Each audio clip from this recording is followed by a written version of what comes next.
જિલ્લા વહીવટી તંત્ર દ્વારા સત્તાવાર સ્પષ્ટતા જિલ્લામાં પેટ્રોલ ડીઝલનો પૂરતો જથ્થો ઉપલબ્ધ જિલ્લા કલેક્ટર સુશ્રી અર્પિત સાગરની જાહેર જનતાને અપીલ ગભરાશો નહીં બિનજરૂરી સંગ્રહખોરી ટાળો। મહીસાગર જિલ્લા ખાતે આવેલ 62 પેટ્રોલ ડીઝલ પંપો પૈકી 4 પેટ્રોલ પંપ ડ્રાય છે। જે પંપ ઉપર ગાડી નોંધાવેલ હોય આવતીકાલ સુધીમાં જથ્થો પહોંચી જશે। આ સિવાય અન્ય 58 પેટ્રોલ પંપ ઉપર પેટ્રોલ ડીઝલનું પર્યાપ્ત જથ્થા ઉપલબ્ધ છે। જિલ્લામાં આવેલ પેટ્રોલ પંપમાં કંપનીઓ દ્વારા સમયસર જથ્થો પૂરો પાડવામાં આવી રહેલ છે। તેમાં કોઈ પણ પ્રકારની અડચણ કે અછત આવી રહેલ નથી। કેટલાક લોકો દ્વારા પેટ્રોલ ડીઝલના જથ્થાની અછતની સોશિયલ મીડિયામાં ખોટી અફવા ફેલાવવામાં આવી રહેલ છે। આ અફવા તથ્ય અને વાસ્તવિકતાથી વિપરીત છે।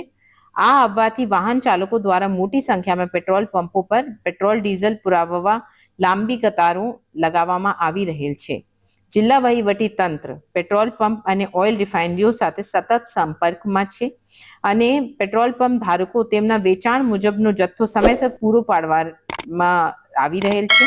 જિલ્લાના નાગરિકોને આ અફવાથી પેનિક થવાની જરૂર નથી તથા અફવાથી પ્રેરાઈ ગેરમાર્ગે ના દોરાવે અને બિનજરૂરી સંગ્રહખોરી ના કરવા અપીલ કરવામાં આવે છે।